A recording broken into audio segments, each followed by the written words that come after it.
Good afternoon, ladies and gentlemen. My name is Kevin Arandiek. It's going to be an absolute pleasure to actually host this particular webinar this afternoon. This is actually brought to you by Acepis, and Acepis is actually the Africa Center for People, Institutions, and Society. Just to start us up again, for anyone who's joining in, please remember, for us to really have a sensible, feasible discussion will require your engagement. And one of the best ways to engage with us today is use the chat box on Zoom. But then again, also, if you are going to probably feel you struggling by using this particular Zoom platform, we'll be requesting you to also join us on the Acepis Facebook page. That's at Acepis, which is capital ACEIPS. So probably I'll want to drag a bit for about like 4 minutes before we get into the main agenda for this particular webinar, just to allow each and every person who probably will be trying to get in. Then we'll be able to get started in the next like 4 minutes. So we'll be getting the webinar started in about 4 minutes. That's just to give anyone who probably is out and expecting to get in so that we can just get started. So in 3 minutes from now, we'll be getting the webinar going. So once again, welcome to you all. And I hope we'll get to have a meaningful session this afternoon. Thank you.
So ukitaka ku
Julius. Julius.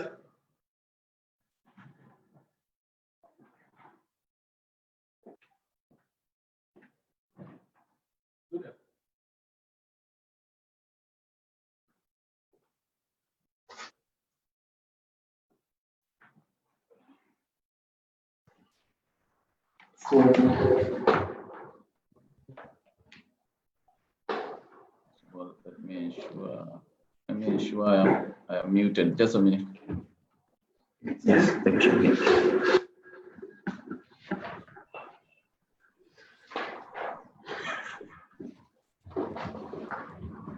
Good afternoon, ladies and gentlemen. Welcome to this webinar this afternoon, brought to you by Acepis, that's the Africa Center for People, Institutions, and Society. Pardon me for that.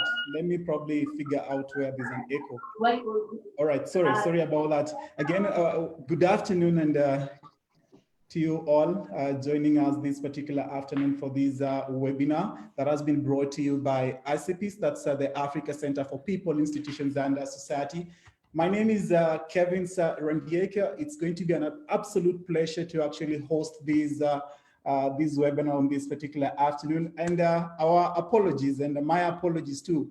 I had to step in for Boni Tunya, who actually had an emergency and was not probably able to come up and host the webinar as it had been announced before. So for the next 2 hours, I'm going to be your guide, and just a bit of housekeeping to just ensure that we get this seamless and going in a very engaging and convincing way. There's a chat box if you are actually checking us out on Zoom. So as we progress by, I'll expect that if you have any Q&As that you'll want to engage with, please use the chat box. And for also those that are joining us within the Acepis Facebook page, that's capital ACEIPS. We'll also be taking your questions from there. So I hope we're going to probably have a fruitful afternoon today. So what brings us here today? Actually, there's no doubt that we have in Kenya as a country. And an interesting thing that has always been said now and then is young people are the leaders of today. Ama venye wanasema katika lugha ya Kiswahili kwamba vijana ni viongozi wa kesho.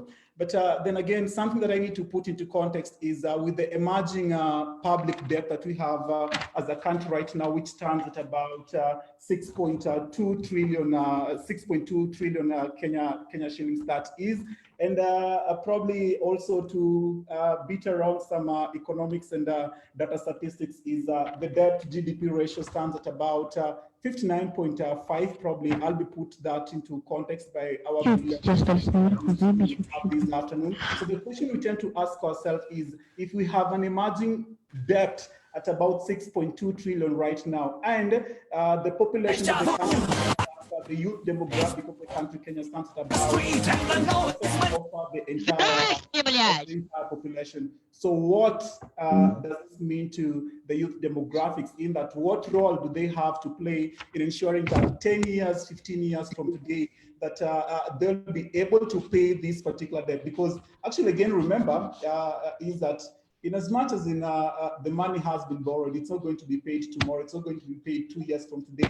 It's going to be paid over a long period of time. And when you look at the statistical analysis that I'm giving, about 80% of the entire population of Kenya is within the youth demographic. That means that they're going to face a struggle in terms of paying these particular monies. And that's just a synopsis I'm giving onto this. Probably right now I want to hand it over to, that's Kenneth Okwaro, to just set the ball rolling for us. Kenneth Okwaro is actually the director of Acepis, that's the Africa Center for People, Institutions, and Society, who are the brains behind this particular session. So for now, let me probably just take it back to Ken to just set the stage for us, and I'll be back to you with the agenda for the afternoon. So Ken, back to you. All right, good afternoon, ladies and gentlemen. My name is Kenneth Okwaro. I am the Executive Director for the Africa Center for People, Institutions, and Society. We are a think tank here working mainly with young people to leverage information, to do public policy analysis, applied research and strategic communication so that we can inform public policy processes, we can inform economic development in the region of Eastern Africa. Mine right now is not to say so much, like Kevin has already put it in the introduction. We are the young people of today, and as many people say now, that the young people are the future of whatever it is. Is it Kenya, is it East Africa, is it Africa, or is it the world of tomorrow? And we have got then to step up as the young people to be seen and to be heard and to be involved in most of the processes, especially the ones that are going to impact our lives, the lives of our children, and the lives of our grandchildren. Now, we have at hand a problem with public debt, which many now are beginning to agree is a problem in our country in Kenya. It's a problem in East Africa, and it's also a problem in Africa.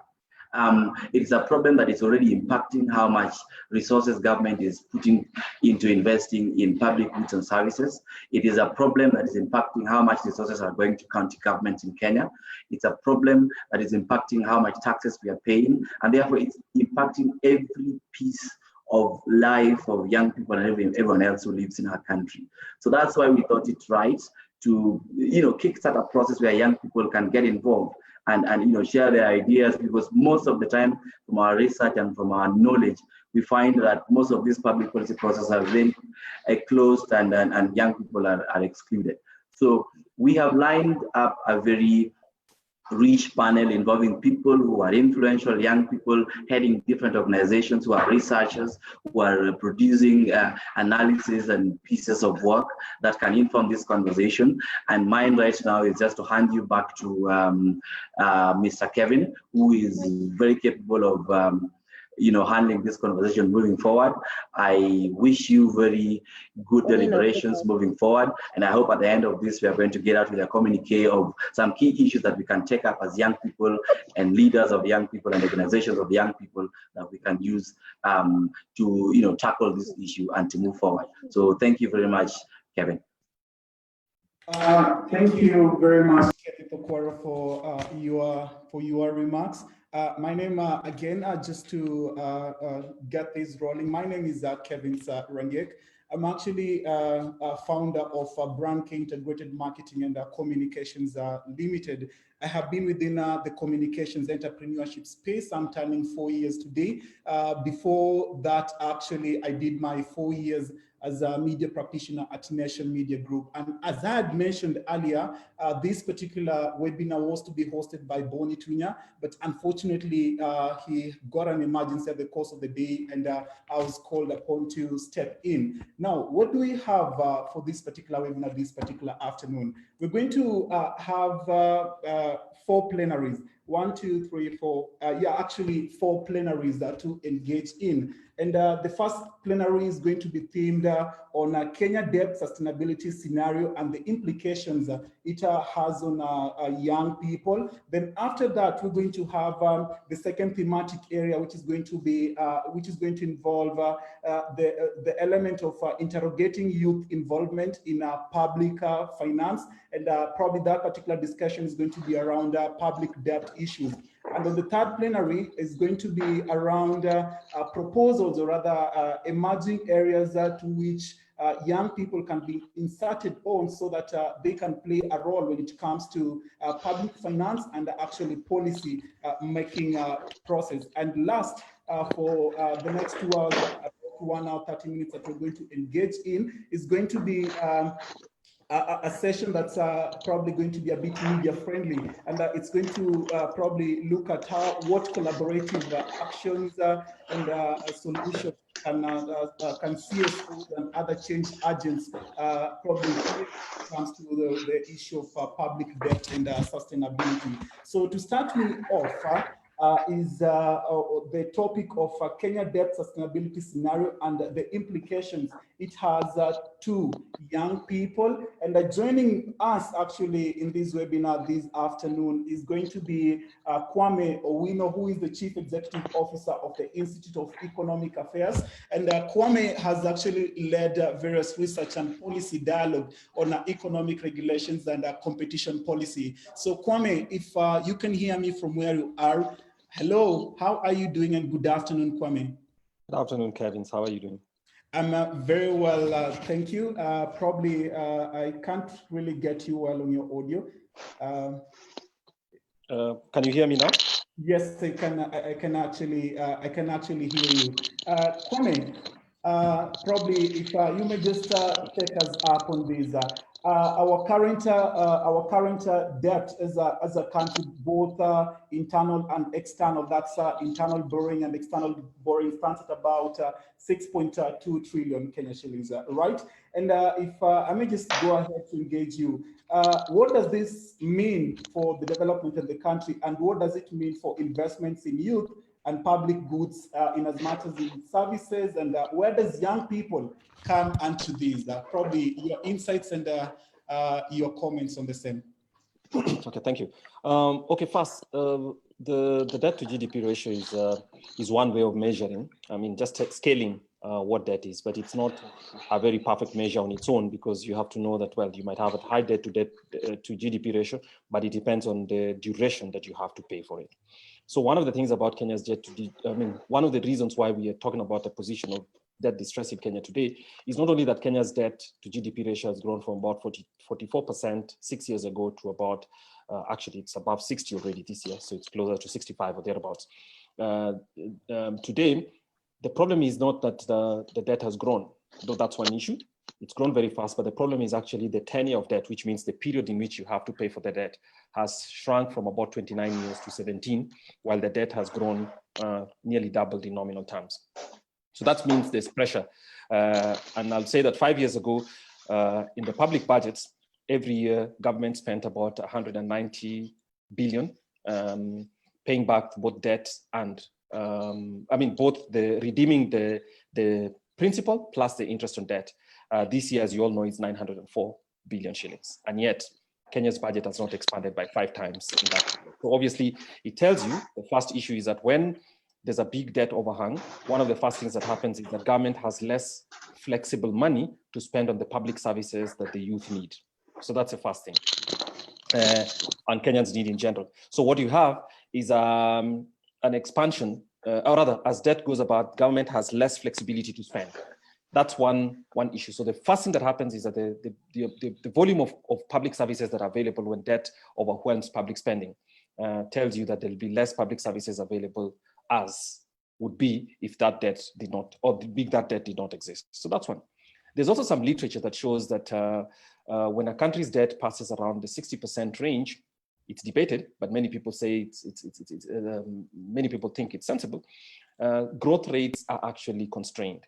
Now, growth rates are constrained for what reason? In the sense that government actually borrows so much money from the markets. And what that does is that private sector firms have less reason to invest. And so when they do not invest because they're competing with government for funds, it delays the growth rate. And with delayed growth rate, it means youthful people and people who are starting in professions will earn lower incomes over the long term relative to what would have happened before. So reduced services, your incomes over the long term also reduce, especially if the debt quantum is growing faster. The interest on debt is growing much, much faster than overall economic growth rates. That's so in general, those are the two main issues. But the third and final one that you have to consider is the fact that sometimes, has happened, because the government of Kenya, conventional economics tells you that a deficit, and a deficit is that difference between what government spends and what is collected in revenues. It says that the conventional difference between spending and revenues should be about 3% of GDP at the top point. Last year's Kenya's was closer to 7%. It was about 6.8. And what that means is that you're already almost twice above what is considered the safe level. But the worst part is then we receive a shock, and that shock came in the form of the lockers. Then obviously we have the Covid-19, and the Covid-19 means many people can't work. There's so many shocks in the economy. People can't go to work because of that. Some jobs cannot be done because they require close and physical contact. And this is the moment where government needs to come in and support people and make sure the economic affairs continue to run. But because it's already almost to the hilt, rather borrowed as much as it can borrow, it has very little flexibility to be able to cushion. Again, what does that mean? The youth and people who are coming into jobs today will face a far more extended recession or a far more extended harsh economic environment, which delays the gains and their productivity in public. So there are three things. One, it delays the productivity of youth and people who are coming in jobs. Two, it reduces incomes because it reduces the growth rates. And thirdly, the quality of public services falls because of high debt. Thank you. Thank you for actually those particular greater insights, Kwame. And you've actually just ended up digging into my second question, which I had planned to ask you, and that was on the implications of COVID-19 on debt sustainability and on its effects on young people. I'll wish to throw in something to you, Kwame, based on those particular four areas, implications, and probably your areas of conversation that you've mentioned. So there's going to be a recession. Yes, fair enough. So how best can young people be cushioned? How best can young people be cushioned? And two, bearing in mind that this is going to probably happen over a long period of time, what are probably some of these sustainability measures or other solutions that young people, rather the youth demographic, need to be aware of so that they can probably adapt to the reality bit of it in the long run?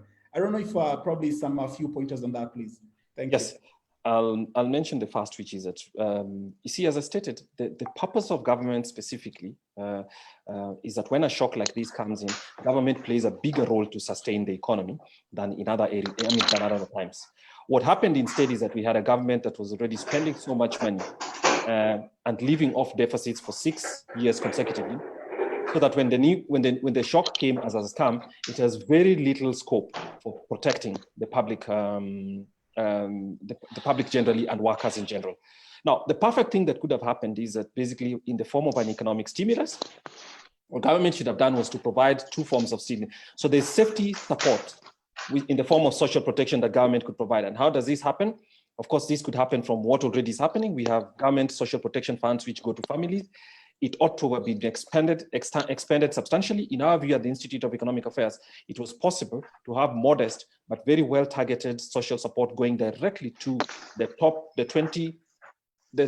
bottom 20 or 25% of households in Kenya in terms of income. That data is available from the census and other areas. Now that couldn't happen. So instead, what government has done is to do more conservative spending by providing that kind of support. So it's being provided by M-Pesa and all those other things, but it's not as deep as it should have been under the other circumstances. So that's the difficult part. The second part is to support what we'd call a lifeline fund, which David Diaz argued, and we think it's a very good idea. It's happened in other places, which was for government to provide some money on the side for farms to borrow in order to keep their staff in place. So let me give an example. If you look at some of the best, the busiest businesses in Kenya today, especially in urban areas, they tend to be restaurants and public places, social places. Now, the nature of the COVID-19 is such that you're supposed to keep physical distances, which means people are not supposed to be are not supposed to be interacting in close quarters. What that does is it means that certain businesses cannot operate. And the problem with that is that if those businesses do not take in money, because the demand side does not exist, people are scared of coming people are scared of, because they are obeying the rules, the regulations that have been passed.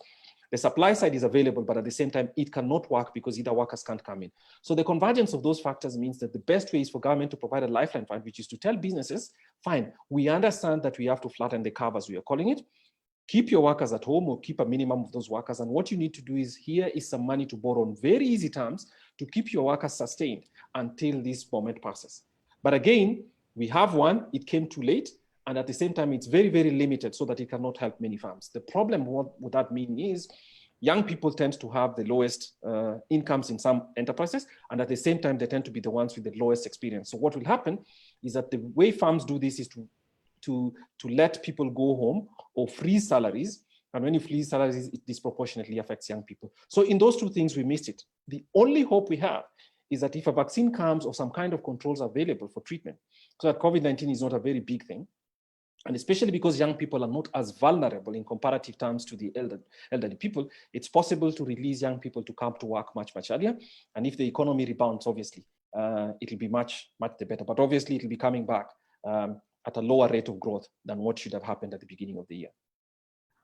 Thank you for that, Kwame. I want to give you some two particular questions for you to converse in before I just take you up on a break. One is this, can this particular debt be renegotiated? And two, just on a lighter note, can we just refuse to pay? Okay, Kenya does not have a history either of having ever repudiated a debt. And if you look at our constitutional order, the Constitution of Kenya does not anticipate that we would ever refuse. That's why it says that the consolidated fund services, which is a quantity of things that have to be paid for, first one, public debt, two, pensions of retired workers, and the third one is the emoluments of constitutional office holders.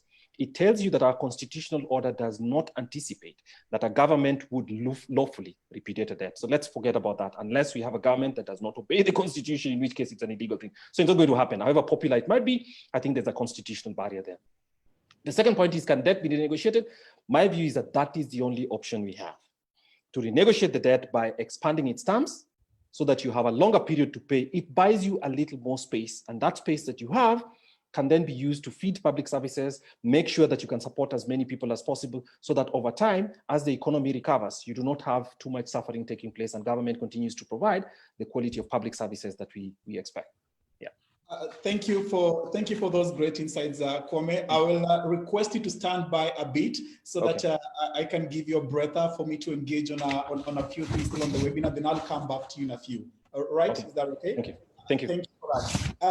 For our guests, or rather for all participants within this particular webinar, I'll be having four sections, four section thematic areas we progress on. We've just gotten done with one that was led to us by Kwame Owino, and that was all around the conversation around the Kenya debt sustainability scenario and the implication it has for young people. On the next segment, I'm going to probably delve so much on how can how can youth actually be involved in public finances and the whole element of the public debt issues. And on this particular category, I'll be having Nerima Wako, Arnold Maliba, Ruth Ambogo, and Fred Okango on the same. But to start me off with the conversation on this particular segment is going to be Nerima Wako, and just a small introduction to who Nerima Wako is. She is actually the executive director of Siasa Place,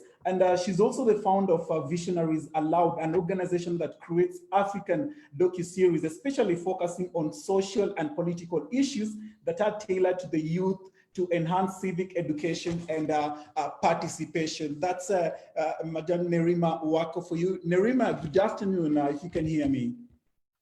Good afternoon. Can you hear me? Nerima? Yes, I can hear you. Probably I can't get you really clearly. If there's something you can do to your audio. Let me check.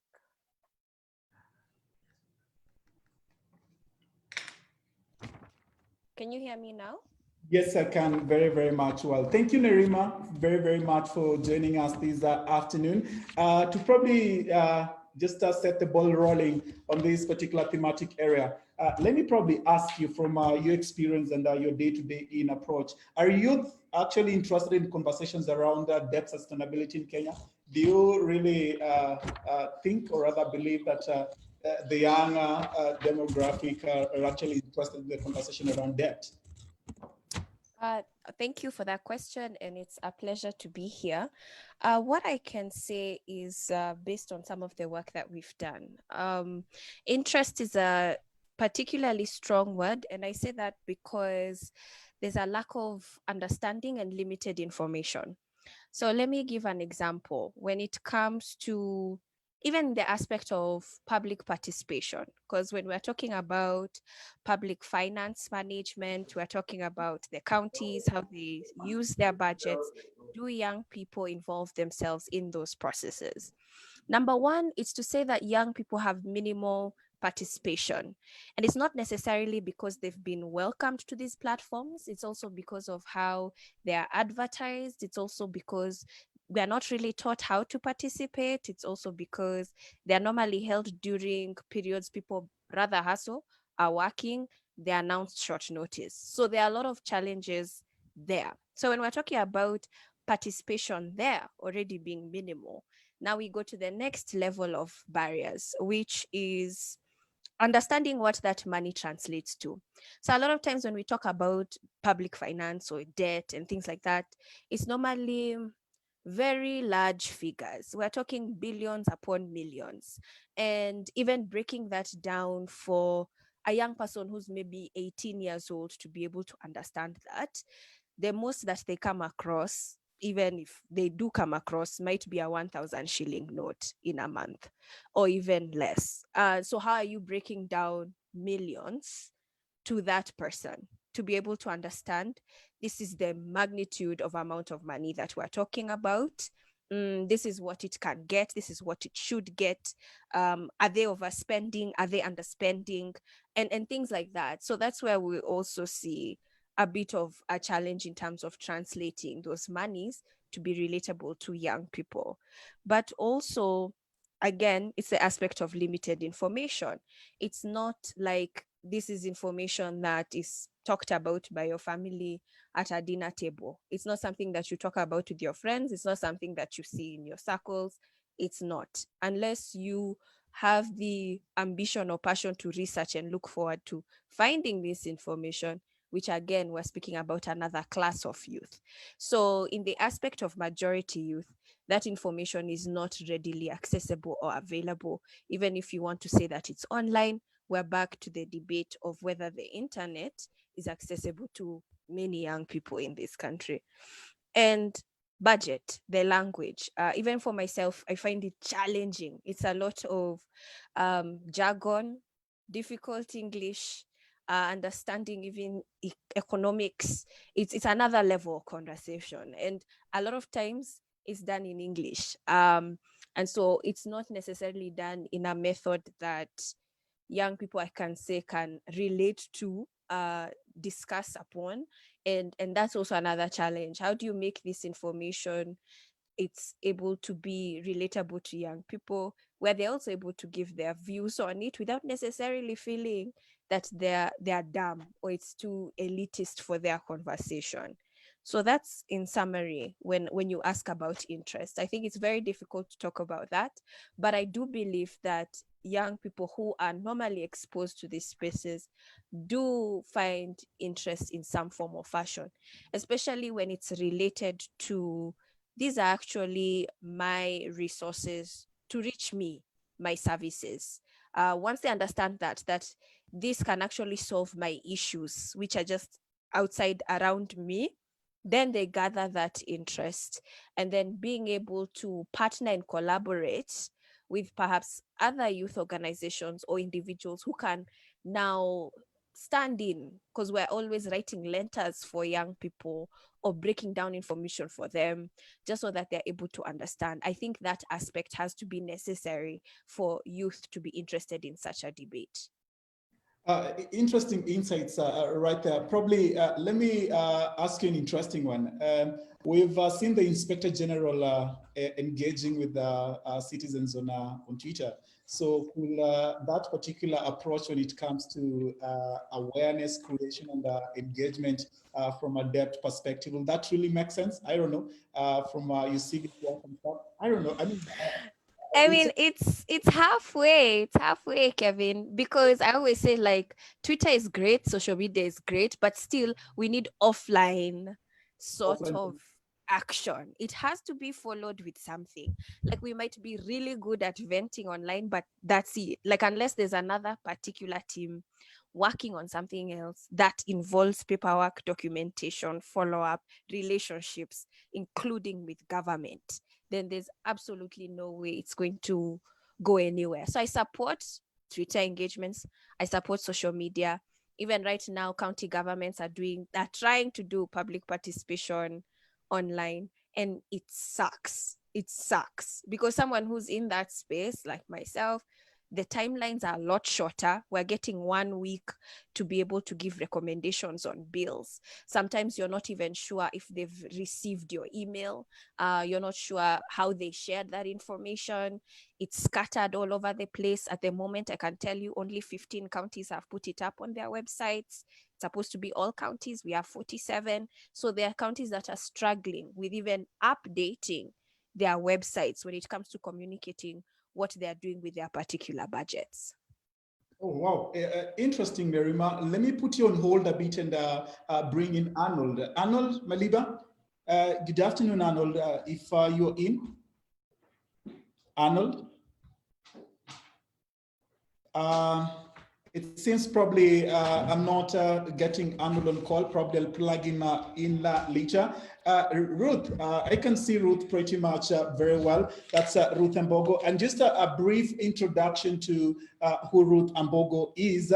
Ruth is a youth policy and governance expert. She's also a political analyst. Despite that, she's a lawyer actually by training. And she is a founder of Carry Africa, which is a leaders, a platform seeking to unify, mentor, and nurture young women into change makers.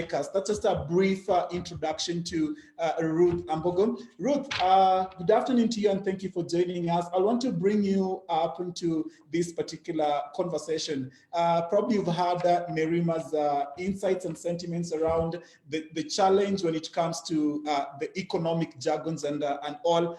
Just a brief question to you. Yes, limitations. Are there limitations? Yes, probably from Nerima's insights, yes, you can figure out there are bits of limitations. So what can we do to ignite and sustain interest of Kenyan youth when it comes to the whole conversation around public debt matters? Ruth, please.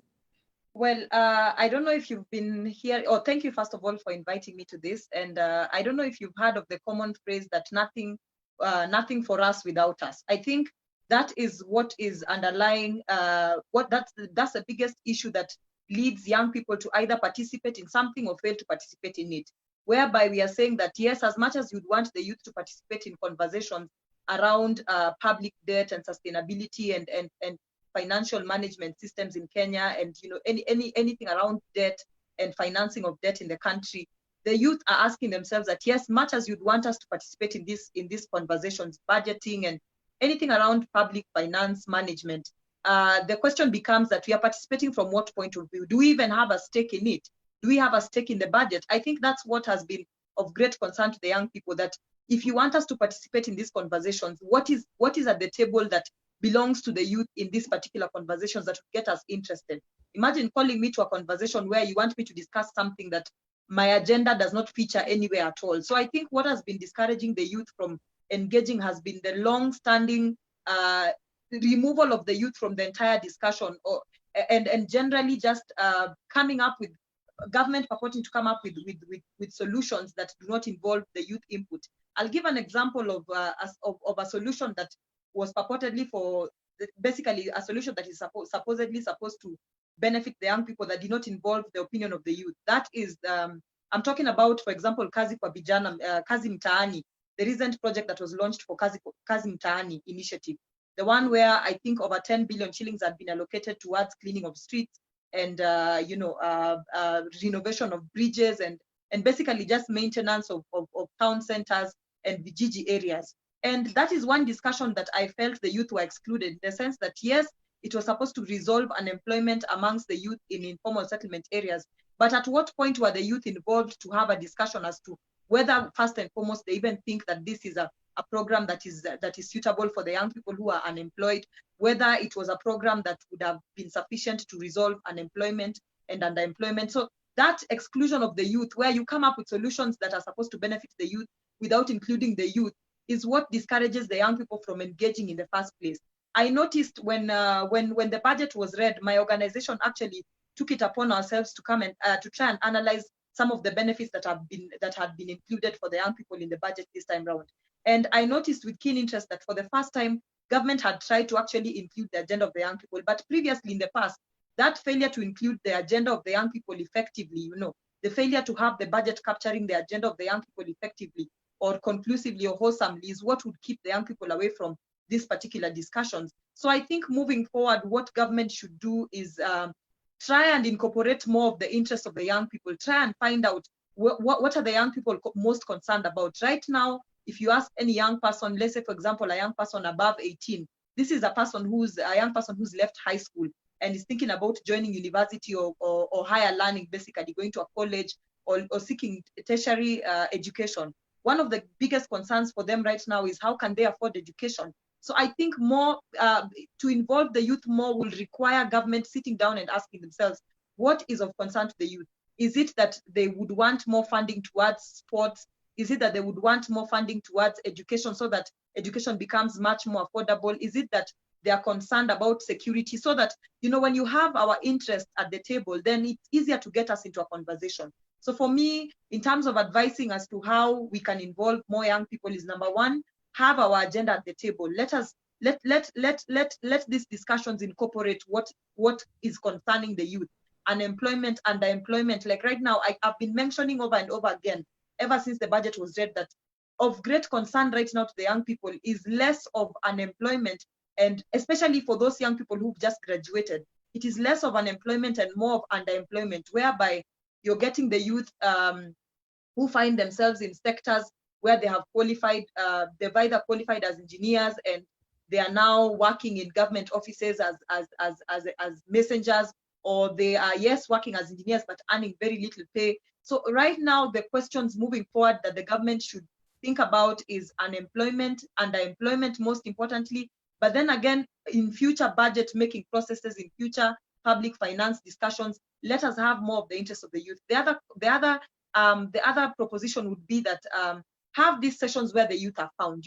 Much as you find county governments doing holding public participation forums offline, and as Nerima had mentioned, most of these sessions are held in the middle of the week when young people are hustling, in the middle of the day when you don't even have time to tune in to leave whatever it is you're attending to go and attend to a public discussion. Why not move more towards where the youth are found? And the youth right now consume most of the information online. So have this this debates and this public participation forums held a lot more where the youth are found, in online spaces. Have them on Facebook Live conversations, have them on Zoom call meetings such as these ones. And then again, also try and find spaces where the youth are mostly concentrated offline. For example, at sporting activities, these are the places where you can bring together the youth on a Saturday and make it a tournament. But as you're holding that tournament, maybe towards the end of the tournament, have a public information session. So you have to find the youth where they are found. But even as you're finding them where they exist and where they spend most of their time,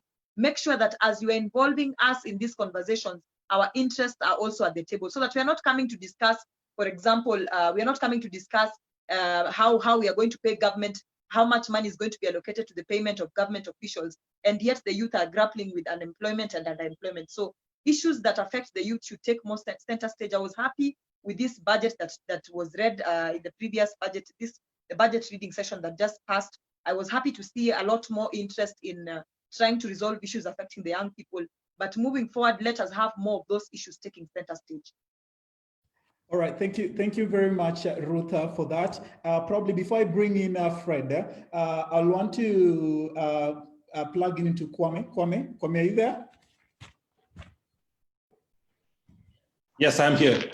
Kwame, I want you to build in a bit into this particular conversation. One is economic statistics, data stuff around budget are a bit so complex to young people. And number two, in reference just to what Ruth has alluded to is, hey, you want us to discuss budget issues, but what's the agenda in it? So Kwame, from your deep insights and understanding around the budgetary issues, the statistical in it, how friendly, how language friendly can, for example, the Institute of Economic Affairs make that conversation easier for young people? The number two also is, based on your expertise and experience, from Ruth's perspective, or rather also from Nerima's perspective in terms of what's the agenda around this? What's there into this particular budget that young people need to be interested in? So I don't know, maybe you can just shed some bits of light onto that, then I will get into Fred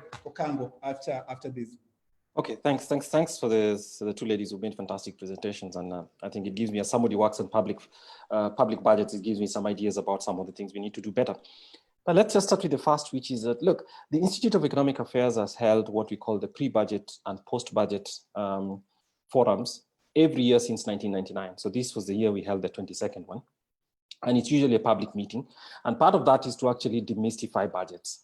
So don't start with the view that actually budgets are complex. I mean, if you're anybody who went past standard 8, you can actually understand budgets. And I'm not kidding. I'm not being flippant.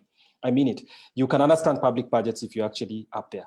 So that's the first thing. It's not necessarily a very complex thing. It's important. And because it's important, it's a skill you can gain, and it's something you can learn and make sure you're part of the debate.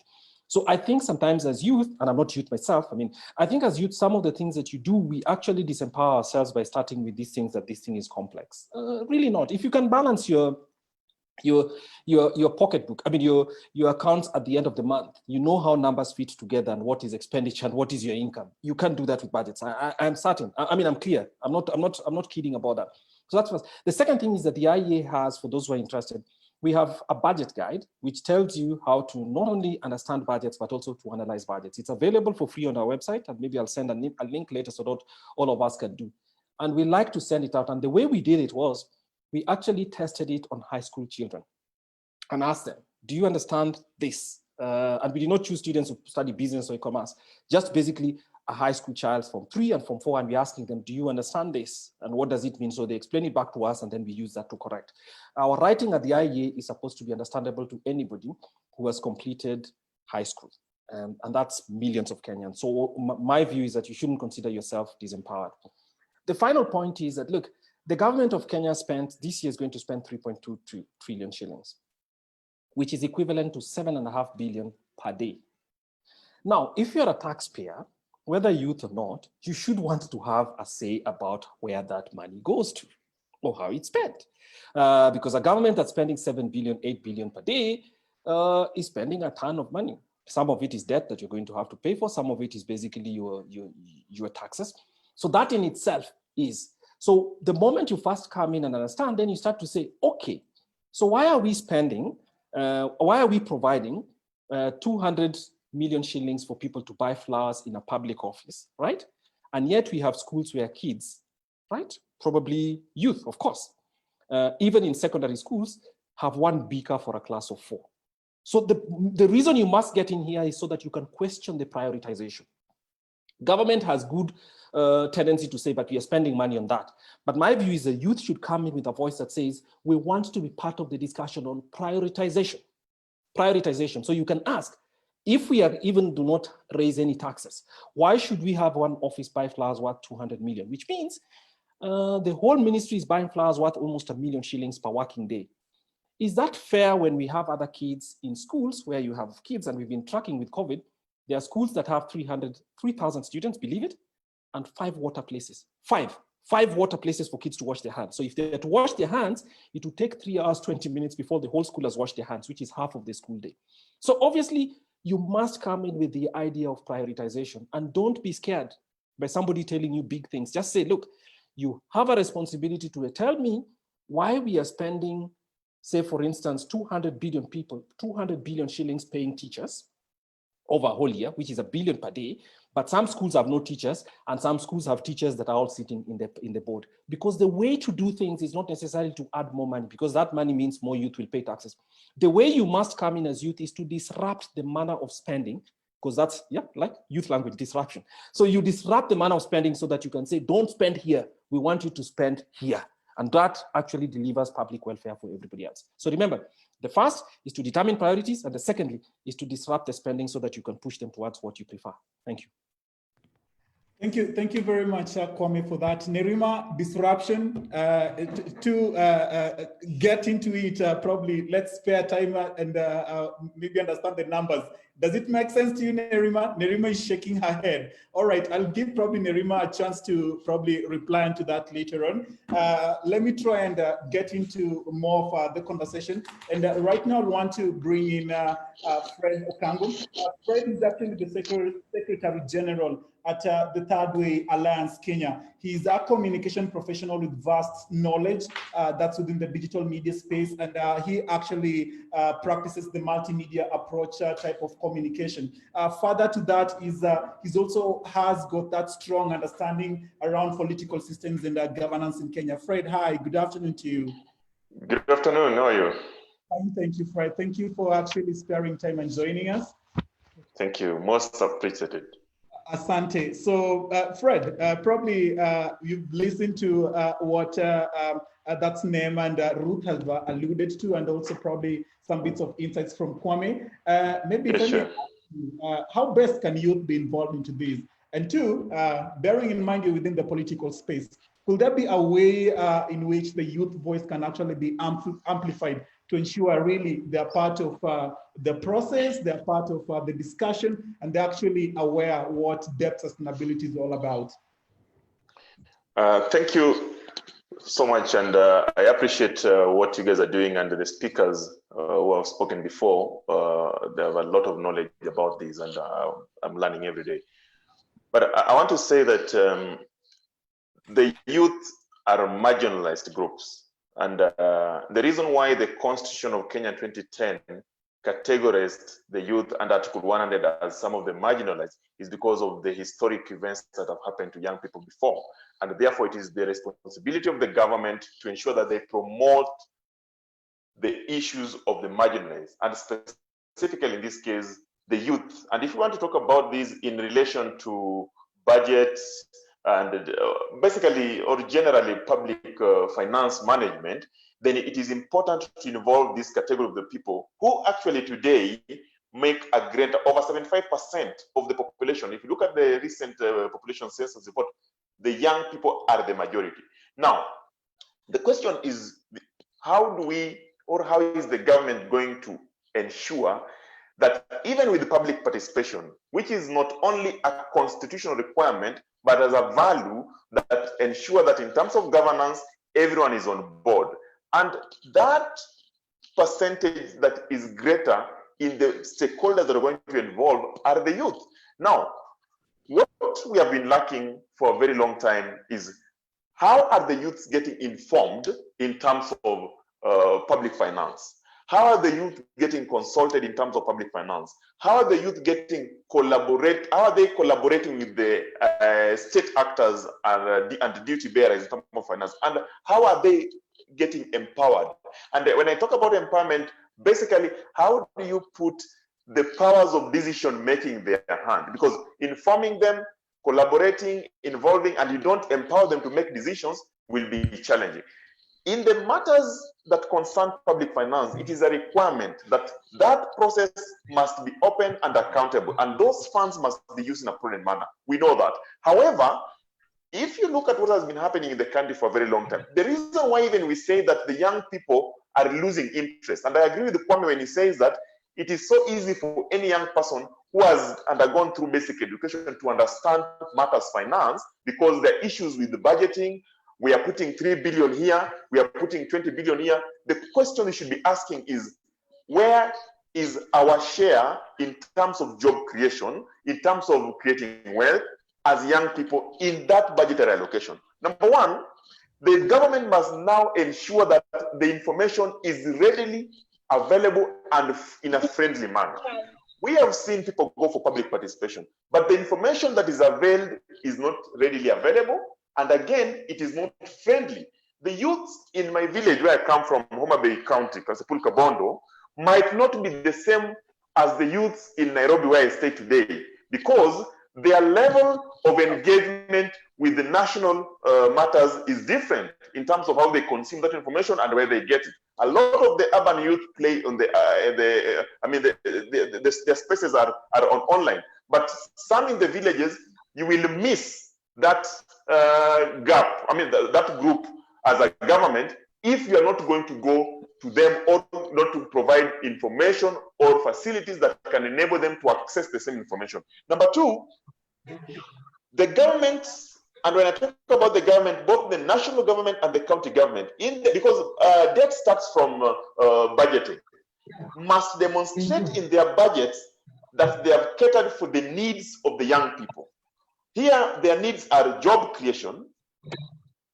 Number two, their needs are security. Number three, their needs are education. So if those are not demonstrated in those budgetary allocations, then they will not have interest. Then there's the issue of deliberate budget making process that will involve them.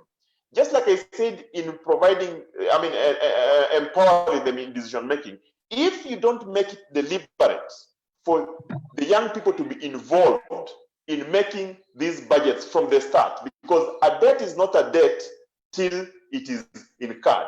So by the time the government is going to borrow to fix issues, what issues are involving the youth that the government is fixing? If they're not there, they'll not be involved. Their voice will not be heard. However, we also understand that for a very long time, it is the same young people who have been used to,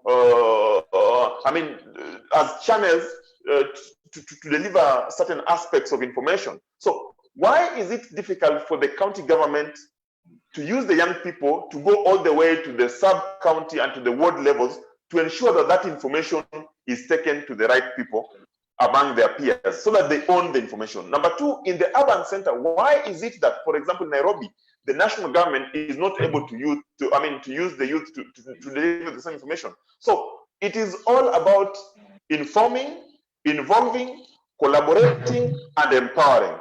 If that do not happen, then I can assure you we'll be talking about sustainability in terms of debt, and we are approaching 3 trillion. At the end of President Kenyatta's government, it could be 7 trillion, and the young people will keep on being sidelined on these issues while they're the majority who make the greatest decisions. And lastly, if I would just say, we have seen what we call basic considerations when budgeting is made, and what are the interests that in that basic consideration must apply to the young people. There's the financial data that Kwame was talking about. That financial data, does it show that young people have been sidelined? You know, there's also legislation and policy. What are the legislations and policies that are in place that show that the young people are actually sidelined, or the young people have been involved, or the young people should be involved? Because if you're going to engage a young person, then you must tell him or her where you are coming from. We are coming from the point that you are the majority. You are coming from the point that you are the most educated, or for that matter, most of you are educated. You are coming from the point that a lot of you have got energy that can help us as a government, for example, to deliver this agenda. But it has not been happening. The hard work budgetary decision makers have been the old folks. And the implementation is given to the young people in the government to implement, while the decision maker is a hard work, old folk who is doing budgetary decision making. It's not going to happen. We must move from a point of, now starting to really engage, not involving alone. All right, Okengo, really, yes.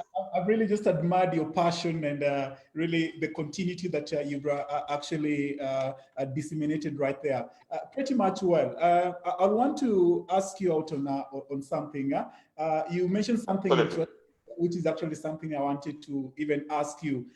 Your political interests, more so from your place, Kasipul Kabondo, for example.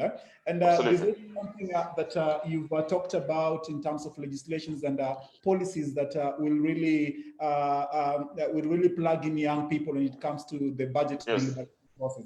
Now, interestingly, we have our young parliamentarians right now. I don't know from where you sit if you can probably mention a few of the things they might have done to ensure that young people are included in this particular process. And if at all there's a gap, what's this particular gap, and what could future aspiring young politicians probably visualize as their missions and visions when it comes to young people are part of the decision-making process. Miguel, please turn off your mic. Please, Miguel, if you can hear me, turn off your mic. Please, a bit of a reply to those two questions. Thank you. Now, to be honest with you, as a political player, I don't think the young people, either in the National Assembly, Senate, or in the county assemblies, have done what the fellow young people would say is very impressive in terms of securing, their needs as a people of Kenya. I don't think they have done much. However, in the little effort that they have put, we have seen issues when one of the young legislators recently said that, let's try and write off the HELB loan debts that the young people are holding, which is a matter of public debt, So as far as I'm concerned, the young people are having the opportunity to correct that mistake. And that's why some of us are getting into politics. We're not getting into politics because we really have nothing to do, but we're getting into politics because we have seen the gap, as you said it. One of the areas that we have seen needs rectification so that even these issues of debt sustainability can be an issue of the past or can be managed in a proper manner is legislation. I'll tell you, there's a national legislation in this country called National Youth Council Act. It is the duty and the function of that unit to ensure that they secure the needs of the young people and promote them. Who will ensure that? The member of parliament who came into parliament as a young person. They have not done that. Again, there's an act called Public Finance Management Act that also requires that the public participate in matters of finance and budgeting and so on and forth.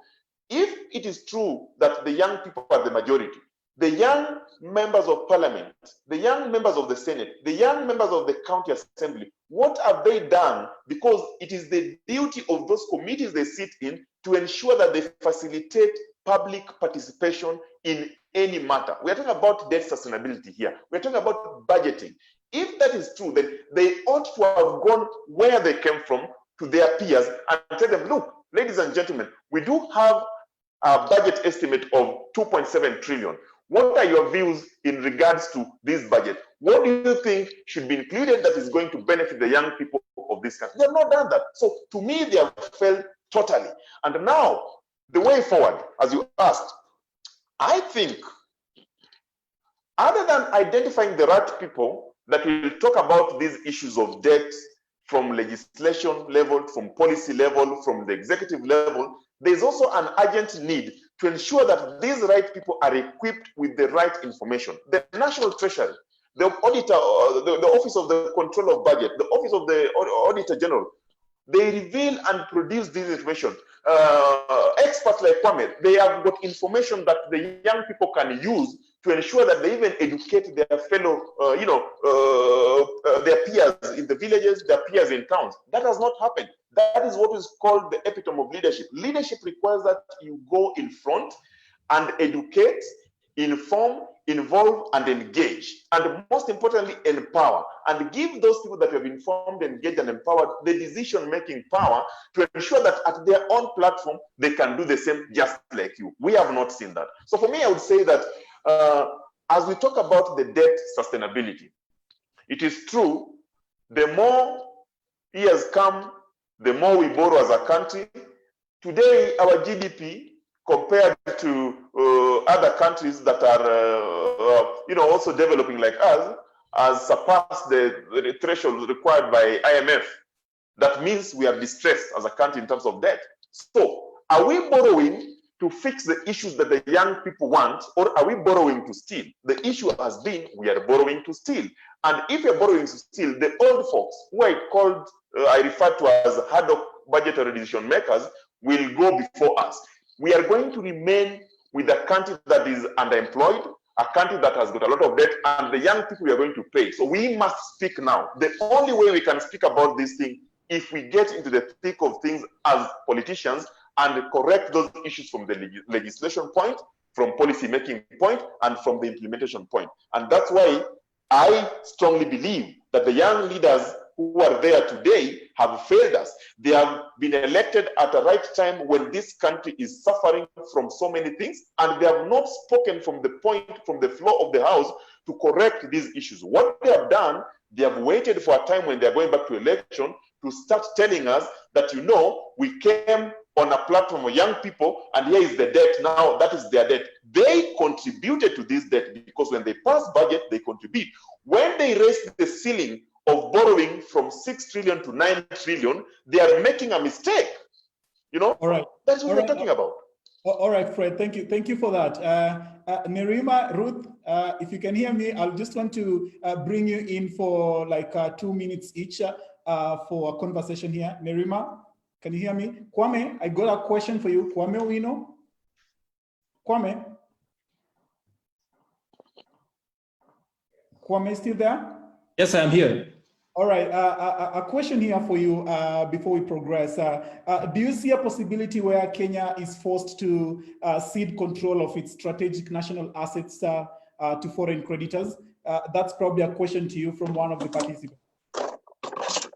Okay. I think that I've seen claims that there's an agreement that there's an agreement that was placed as a collateral, the port and a few other public facilities. But I don't think it would be legal according to Kenya's laws to begin with. And second, the history shows that countries that try to take over other collateral assets because of that would not make much from it. So I think the possibility is probably, and I think we are talking here in respect of China and the SGR, the loans from China. What I think will happen is if the Chinese government looked at Kenya's revenues and Kenya's history, they know that Kenya never repudiates its debts. So for that reason, they're sure they're going to be paid anyway.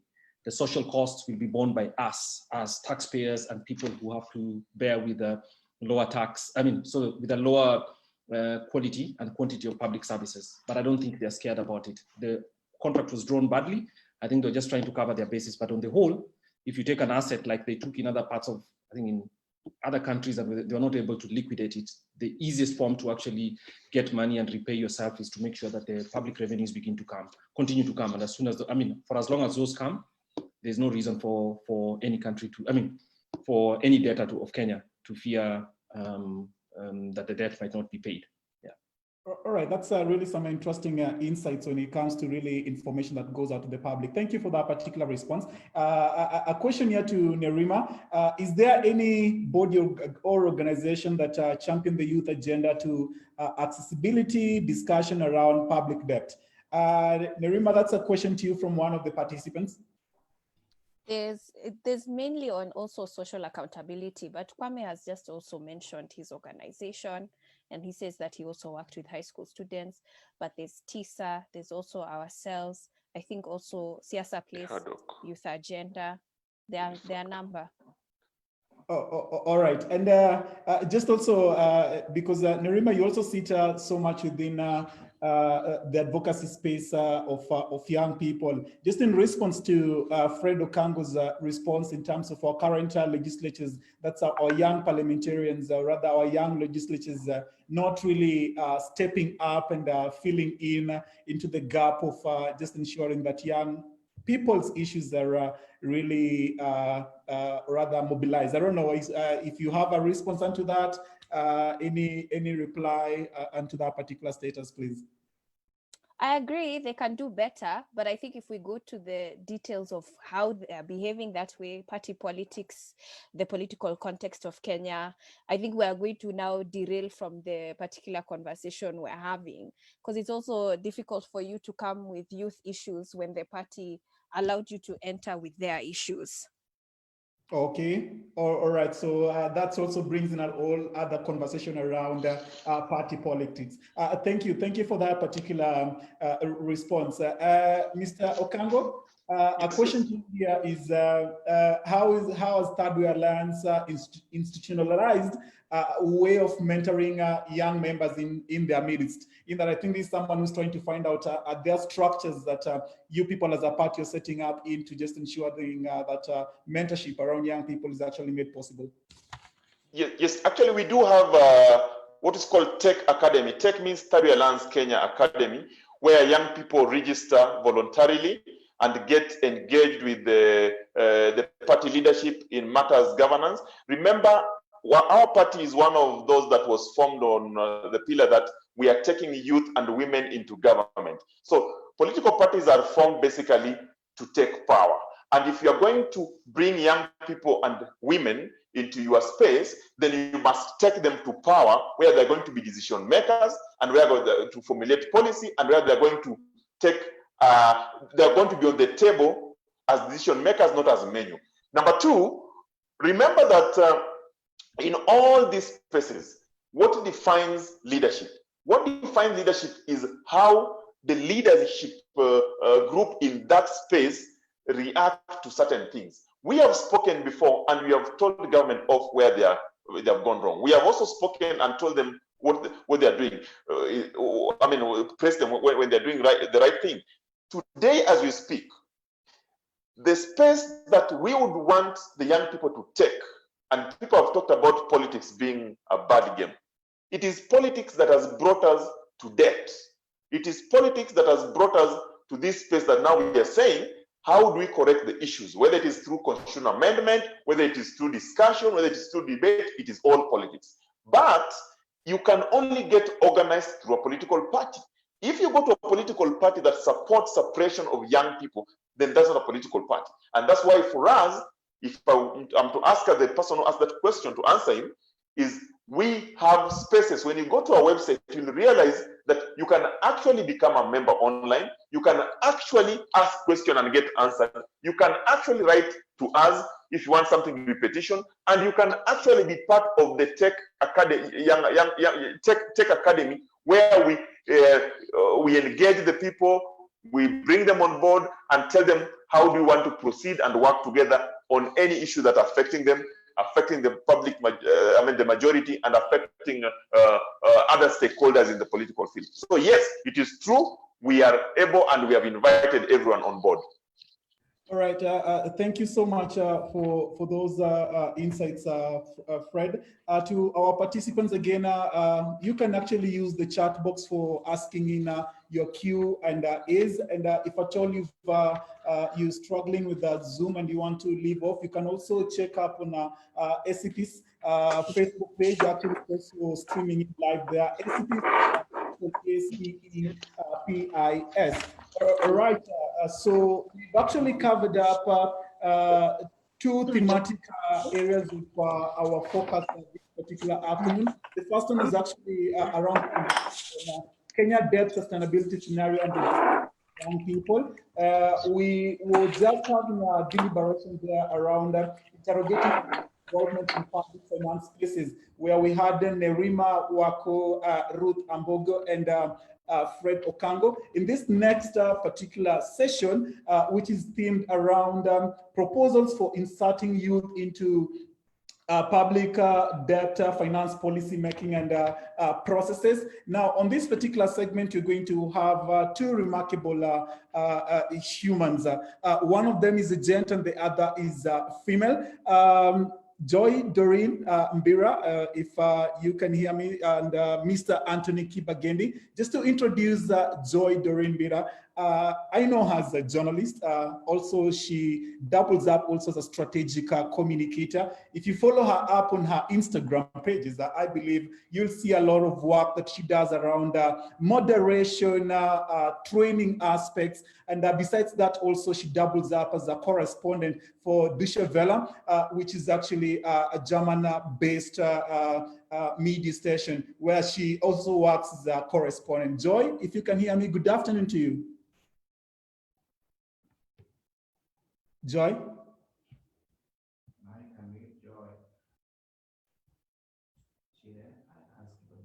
Joy? Joy, unmute your mic.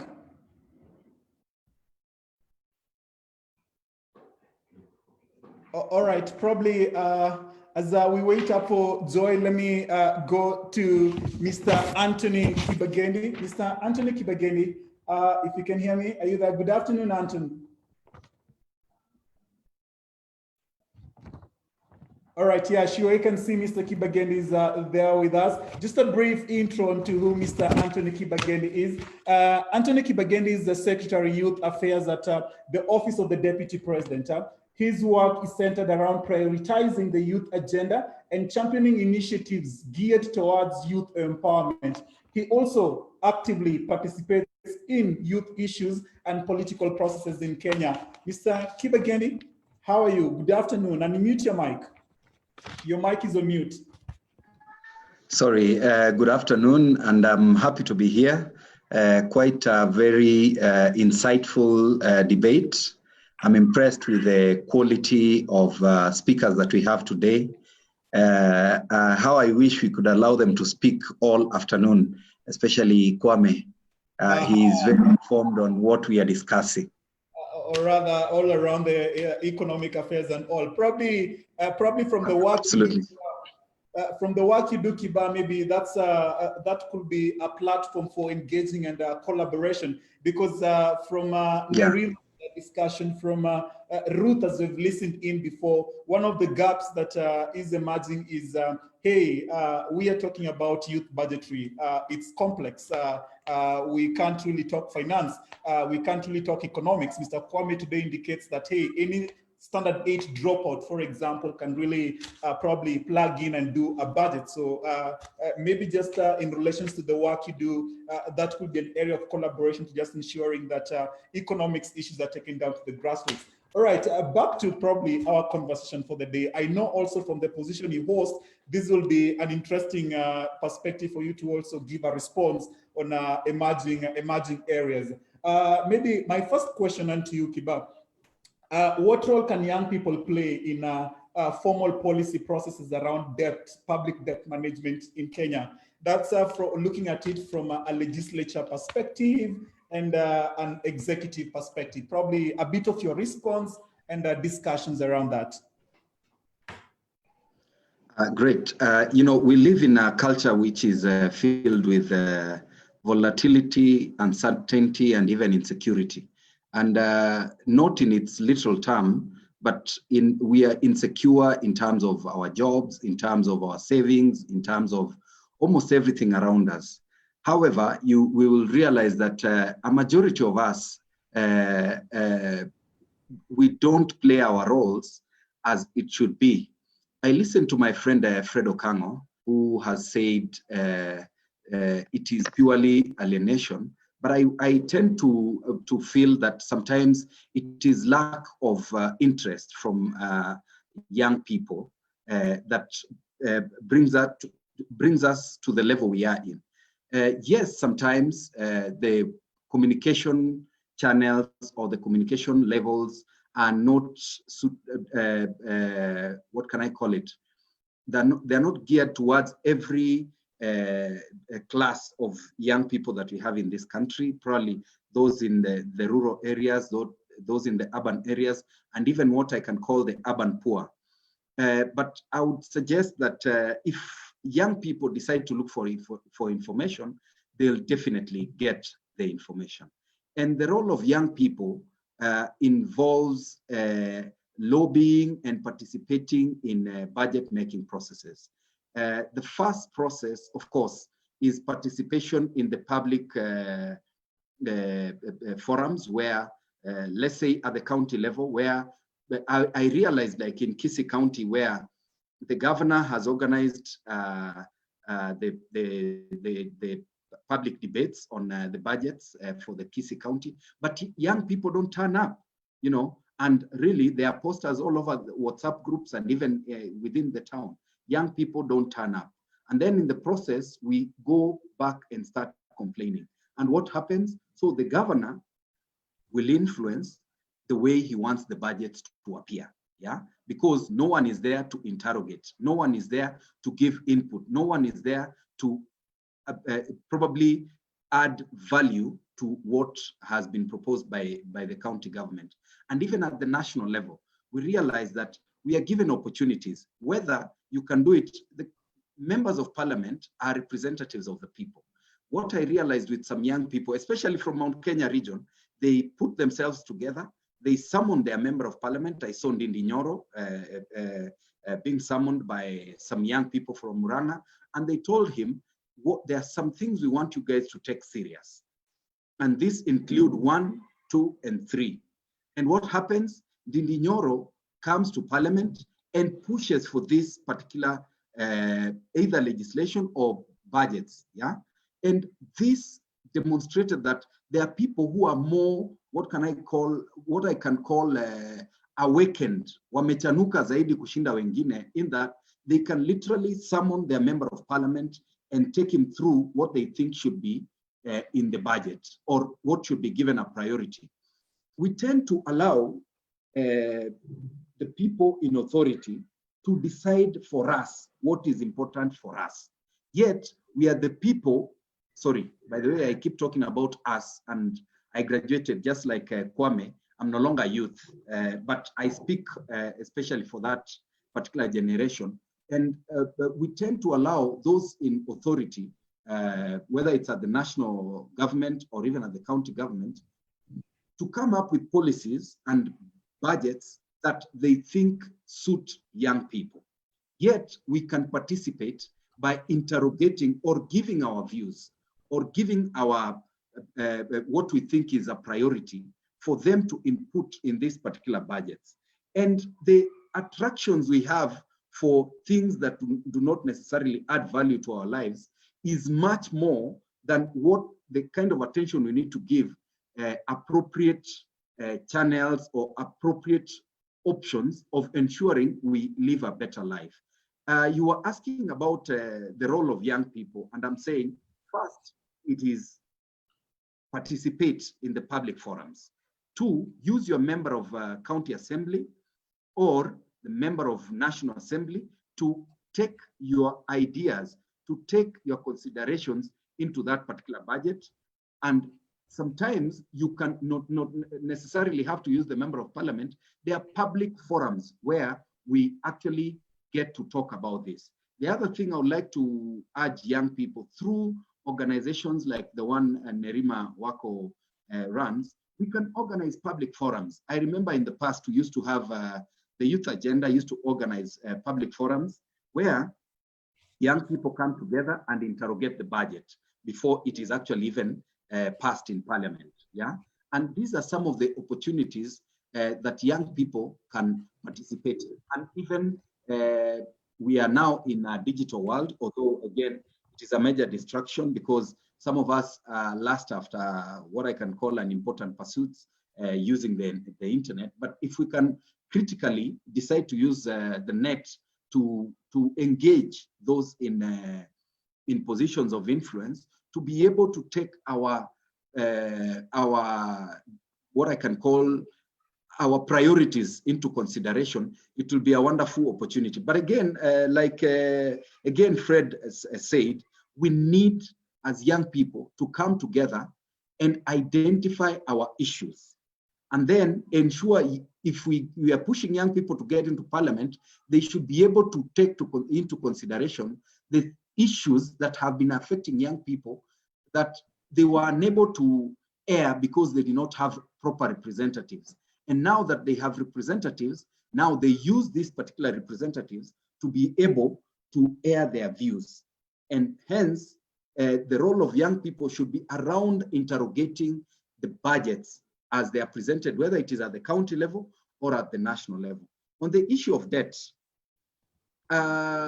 in terms of culture, as a country, we don't have a saving culture. We tend to spend and spend and spend. And it is a culture you develop as a person, and then it has developed into the community and into the constituency and even up to the national government.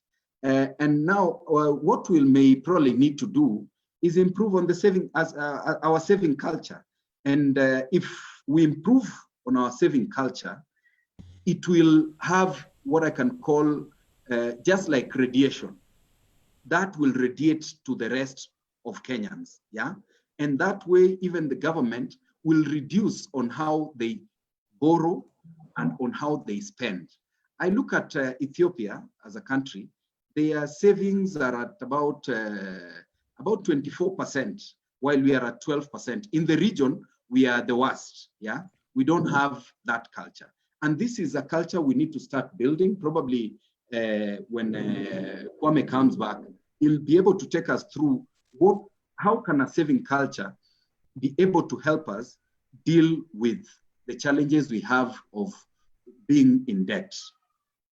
All right, Kiba, Probably that's really a good interlude that you just brought in, and maybe that's just a good point for Kwame to probably come back and maybe share a bit of insights. Kwame, if you can hear me, probably a bit of a response from you on that, please. Yes, I mean the main question is how do we improve? I mean, how do we raise a saving culture among Kenyans generally? And the truth is, I think it's stated, but there are three things, or rather, the main thing that determines whether people can save or not is one, their income. So if you have no income, obviously you can't save. And two is the cost of living. So sometimes I see people say that Nairobi has some of the most expensive real estate in Africa. That's not a good thing, because what it means